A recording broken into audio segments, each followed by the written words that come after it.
Michaela Kandan, tu peux rappeler ma sister. Merci beaucoup. Ou peut-être que je te rappelle. Hop, par respect, tu as tellement appelé. Tu as appelé 2 fois, désolé. À ta fin devant moi, Dieu sait pourquoi. Allô, allô. Oui, alors bonsoir, Sista. Bonsoir, notre sister Michaela Kandan. Beaucoup de pouces de cœur et des étoiles. Nous t'écoutons. Bonsoir et bonsoir à ceux qui suivent. Mhm. Alors, je vais parler du patriotisme. Oui. Comme Blaise avait donné tout à l'heure la définition, et puis toi aussi, donc c'est un attachement sentimental à sa patrie, qui Mhm. se manifeste par la volonté de défendre le pays et de promouvoir ce pays en question. Oui. Alors, je vais parler de la RCA. De la RCA. Donc, quand par exemple on veut faire des recherches sur le net, sur Google, Mhm. les premières informations qui nous sortent, que Google nous sort sur la RCA, Oui. ce sont les guerres civiles et les coups d'État. Mhm. C'est-à-dire des choses très négatives. Mhm. Alors, moi par exemple, je suis une patriote, j'aime mon pays. Oui. J'aime mon pays. Je suis dans un pays qui me permet également de parler de mon pays. Et comme vous avez pu le voir dans certaines interventions sur ces lives, Mhm. j'utilise des éléments que j'ai, par exemple sur la net avec la musique, lorsque j'enseigne, pour également parler de mon pays. Oui. Alors, quand on est patriote, il faut aussi être l'avocat de son pays, c'est-à-dire chercher à défendre le pays, comme on le dit. Mhm. Alors,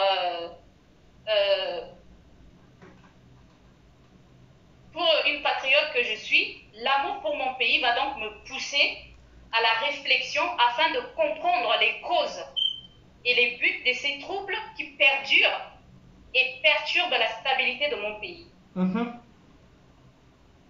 Je disais au début que lorsqu'on fait des recherches, on nous parle que la RCA est un pays pauvre Mhm. et qu'en RCA, il n'y a que les guerres et les coups d'État. Mhm. Alors, vu que je dois défendre mon pays, je me pose des questions, Mhm. me donnant le rôle de l'avocate. Mhm. Alors, si mon pays est pauvre, si le pays est pauvre, d'où vient donc l'argent pour acheter ces armes pour faire les guerres? Ça vient d'où? Vu que le pays est pauvre, on me dit qu'il est pauvre. Donc, je me pose des questions. Mhm. Je me pose également une autre question. Si le pays est pauvre, d'où vient également l'argent pour le ravitaillement en armes, en nourriture et en soins pour ceux qui font ces guerres? Mhm. Parce que faire les guerres, ça demande beaucoup d'argent. Énormément. Je me pose encore des questions. Qui sont ceux qui font ces guerres civiles et pourquoi les font-ils? Mhm. Sont-ils des Centrafricains? Si oui, pourquoi alors ils tuent et terrorisent leurs compatriotes? Mhm. Sont-ils des étrangers? Comment et pourquoi ces étrangers ont-ils pu franchir nos territoires et causer autant de chaos chez nous? Mhm.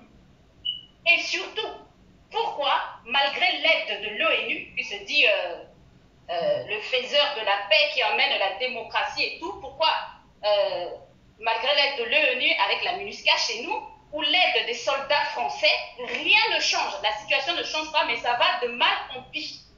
Pourquoi? Question. Voilà. Alors, comment ces deux pays, c'est-à-dire les USA et la France, qui sont dits des puissances dotées d'armes avec des capacités extraordinaires, ils n'arrivent pas à mettre la main sur ces terroristes chez nous. Mais chez eux, ils arrivent toujours, mais chez nous, non. Je me pose des questions. Ah. Et ce qui m'intrigue encore le plus, c'est pourquoi ces deux pays-là, les USA et la France, qui se disent nos amis pour nous aider, ils neutralisent sur place, chez eux, les terroristes, mais chez nous, ils organisent des dialogues pour qu'on discute avec eux. Pourquoi? Why? Varum? Question. Et les réponses à toutes ces questions vont graduellement me diriger vers une logique. Et quelle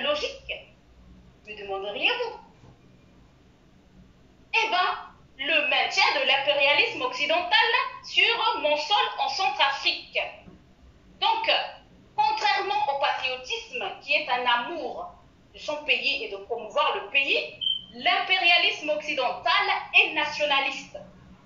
C'est-à-dire que il est nationaliste, voire même chauvinisme. Le nationalisme, c'est que tu aimes que ton pays et les gens qui sont dans ton pays, les autres, t'en as rien à cirer, quitte même à les faire disparaître, ça serait le mieux pour toi.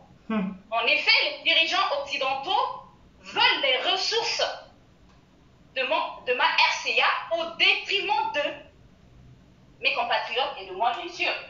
Et les Africains qui vivent dans l'Occident sont méprisés. Et les dirigeants des pays occidentaux, à travers des propagandes, donc, font croire à leur peuple que ce sont ces Africains-là ou ces Centrafricains qui sont sur leur sol, qui sont les causes de tout leur malheur. D'ailleurs, la lutte contre l'immigration est le sujet favori de ces dirigeants occidentaux, n'est-ce pas? N'est-ce? Alors, à travers des propagandes, ces dirigeants occidentaux poussent aussi. Ils sont très forts en la communication. Donc, Niamsi qu'on veut condamner, attention, la communication est importante et ça, Niamsi l'a compris. Niamsi fait la communication aussi pour ouvrir les yeux de peuples aussi bien africains que les autres, pour ne pas que les peuples aillent en guerre pour des gens qui prennent en cachette et qui nous font croire qu'eux aussi ils sont en guerre alors que ce n'est pas le cas. Alors donc, à travers des propagandes, ces dirigeants occidentaux poussent le peuple africain contre leur gouvernement. Ces propagandes attribuent aux dirigeants africains les guerres civiles. Qui dit guerre civile dit quoi? Misère. Qui dit guerre civile dit quoi? Des années blanches, donc le peuple ne peut pas aller à l'école. Et la jeunesse, c'est l'avenir des pays. Donc si on empêche la jeunesse d'étudier et d'aller à l'école, eh ben, on va empêcher le pays de se développer et de pouvoir se défendre. Qui dit aussi guerre civile dit instabilité. Tout à fait. Alors, ces propagandes-là formatent l'esprit de certains Africains et les poussent à penser que rien de bon ne peut venir de leur pays. Alors, qu'est-ce qu'ils font? Ils cherchent à immigrer. C'est comme ça qu'on appelle, on utilise ce verbe-là pour les Africains, immigrer. Mais par contre, pour les autres, c'est le verbe qui fait classe. Voilà. Donc, du coup, la plupart des Africains cherchent à immigrer, et si possible, vers l'Occident, parce que l'Occident se présente comme riche, stable, avec des libertés. Dieu merci, une fois en Occident, ces Africains se rendent compte de la réalité de la vie occidentale. Qu'elle a des contraintes, que ce n'est nullement le paradis, qu'il faut se battre, qu'il faut faire des boulets que chez eux jamais ils ne feront. Tout à fait. À travers ces réalités-là, les yeux de certains vont s'ouvrir par rapport au fonctionnement de ce monde.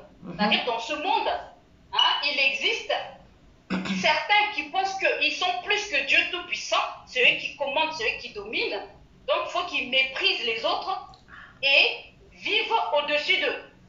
Donc voilà, on appelle ça le formatage ou de la manipulation. Et ils font ça à travers la communication.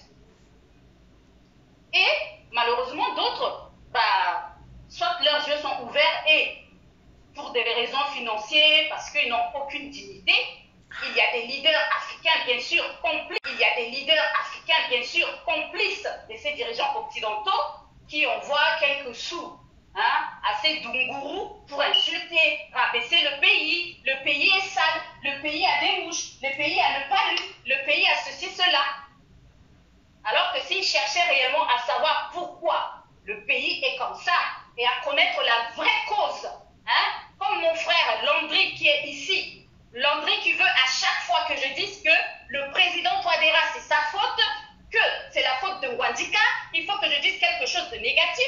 Il me demande c'est quoi un leader. Un leader, c'est en anglais, to lead, ça veut dire diriger. Donc, président Touadéra, il dirige la RCA. D'accord, mon frère Landry? Et tu prends toujours tes désirs à toi comme ce que, comme le plan, comme je dirais même la constitution du pouvoir de Touadéra. Touadéra a son plan à suivre. Ce n'est pas à toi. tu es un citoyen, tu peux donner ton point de vue. Mais Touadéra n'est pas là pour faire ta volonté à toi. C'est pas ça. Ce n'est pas ça. Et tu me poses tout le temps les mêmes questions parce que tu veux que je te donne cette réponse-là. Tu veux absolument faire dire dans ma bouche, manquer de respect à cette autorité-là que Dieu me demande de respecter. Donc tu veux me pousser à désobéir à Dieu et pour que Dieu me maudisse. Mais ta malédiction-là, ça ne va pas venir sur moi. Je dois respecter Touadéra. 1, il me ressemble. 2, c'est un leader, c'est Dieu qui l'a mis. 3, je dois les respecter. 4, si quelque chose ne va pas, je pense, vu comment il est, je peux l'atteindre, faire un live, je ne sais pas, ou si j'arrive à Bangui, chercher à le voir, à lui parler. Mais je n'ai pas à passer toute ma vie ou passer 4 heures de temps sur cet homme-là, à dire voilà, il est ceci, il est cela, il est ceci, cela. Toutes les personnes là qui font des lives comme ça sur Touadéra là, moi j'aimerais vous lancer un challenge. Qu'on aille passer dans votre vie, voir chez vous si tout est en ordre, rien que chez vous. Vos enfants sont fiers de vous, vos femmes sont fières de vous, sont-ils heureux, vous vous en occupez très bien de A à Z. Je parle uniquement de votre femme parce que diriger une famille, c'est pas pareil que diriger toute une nation. J'espère que tu m'as compris, Landry. Tu me poses des questions. Tes questions, je trouve que tu agis comme un enfant gâté. Tu veux qu'on fasse que ce que toi tu veux. C'est pas comme ça que ça se passe dans ce monde. Ce n'est pas du tout comme ça. Bon, j'ai fini avec Landry et puis ce que c'est que le patriotisme. Et je vais parler donc de ceux qui sont venus répondre à Rémi Gonan. Alors, certains Centrafricains sont sortis pour répondre à ce monsieur qui a manqué du respect au président. Et dans leur réponse, ils disaient tous avoir le droit ou le privilège, en tant que Centrafricains, parce qu'ils sont Centrafricains, d'insulter le président.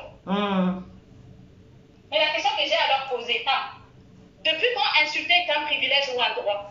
D'après le dictionnaire, insulter c'est quoi? Insulter c'est offenser par des paroles blessantes.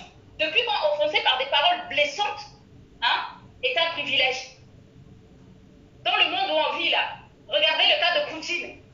Le monde entier, l'Occident a fait le monde entier, même vous qui êtes en France là, on a parlé. Vous avez déjà vu un Russe ou une Russe venir comme ça le laver? Vous avez vu un Russe faire ça? Tout le monde, les gens ont le droit de parler de qui ils veulent. Les gens ont le droit de parler du président Touadéra. Alors si vous vous rendez compte, c'est-à-dire si votre conscience vous dérange, parce que vous avez parlé du président d'une manière qu'il ne fallait pas, c'est-à-dire grossièrement en parlant de son sexe et de sa vie intime.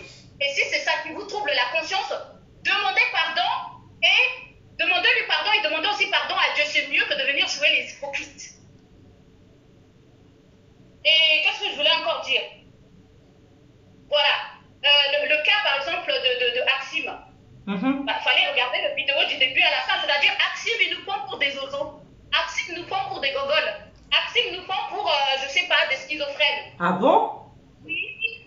Rémi Gonan, tu dois pas te mêler de nos affaires. Et à la fin, il accuse le président de pédophile. Oh! Que le président ça aurait consenté une enfant de 14 ans. Axime, pardon? Il dit que le président a mis enceinte une fille, une enfant de 14 ans. Le président a donné son numéro de téléphone à la gamine. Et les gens appelaient, et le président a répondu. Vous savez, il parle du président, c'est comme si, tu vois, c'est un petit dealer, de la cité, quoi. Même pas un chef d'État. Mais là... Alors, le président, qui est déjà un professeur, c'est-à-dire quand tu veux enseigner, tu veux devenir professeur, ton rôle, c'est de préparer l'avenir des enfants. Comment il peut prendre une gamine? Est-ce que ce sont des femmes adultes qui manquent en RCA pour qu'ils prennent une gamine et mettre cette gamine-là enceinte? Est-ce que Axime qui dit que soi-disant c'est l'Esprit de Dieu qui le conduit? Axime, tu as des preuves parce qu'avec Dieu, on parle avec preuves. Le nom de Dieu que tout le temps tu dis oui, Dieu m'a appelé pour aller parler de lui. Mes lives que je faisais avant, c'est par rapport à l'Esprit de Dieu. Dieu t'a envoyé pour parler du fait de président, t'en es sûr? T'en es sûr? Tu ne seras pas en train de blasphémer contre l'Esprit de Dieu? Soi-disant qu'il veut défendre le président. Et à la fin, il accuse de pédophile. Il a les preuves? Maxime, je vais te rafraîchir la mémoire. Tu sais, hein, que son ex-femme m'excuse, hein, je ne veux pas parler d'elle, mais je vais juste venir, parce qu'elle est venue en public parler d'une chose. Si elle n'était pas venue en public, personne ne l'aurait su. D'accord? Quand son ex était venu le laver comme il fallait là, son ex est venu le laver, c'est-à-dire l'ex a commencé par un brillage. Il l'a mis, hein, lavage et saurage correctement. Ce que l'ex lui a fait là, en tout cas, je ne sais pas. Quand j'avais vu ce live de son ex, moi, en tant qu'une personne normale, qu'est-ce que je me suis dit? Déjà, de un, je n'ai pas accepté cette manière-là qu'elle a fait pour venir parler de lui. Et de deux, je me suis dit, c'est sa version à elle. C'est sa version à elle. Et de trois, j'ai dit, Axine n'a pas donné sa version, donc ça, c'est des choses vraiment, ça ne me regarde pas. Mais imaginons, ça aurait été l'une des femmes de toi, Vera, qui venait parler comme ça. Mais Axine allait télécharger ça et matin, midi, soir, jusqu'à la fin de sa vie, il va que nous parler de cette vidéo-là. Donc, Axime, ce que ton ex est venu dire sur toi, là, par rapport à ce que tu fais au président Touadéra, je te confirme ce soir que tout ce qu'elle a dit, j'y crois à 100% et je lui donne raison. Voilà. C'est tout ce que j'ai à dire. Merci beaucoup. Envoyez beaucoup de pouces, de cœurs, de likes et des étoiles pour la sister Michaela Kindon en direct de London. Merci, sister. Merci. Ah, la chaleur de ça, le goût des chats. Pomper des pouces et de cœur, lui rafraîchir Georges Chimbisia Sewa.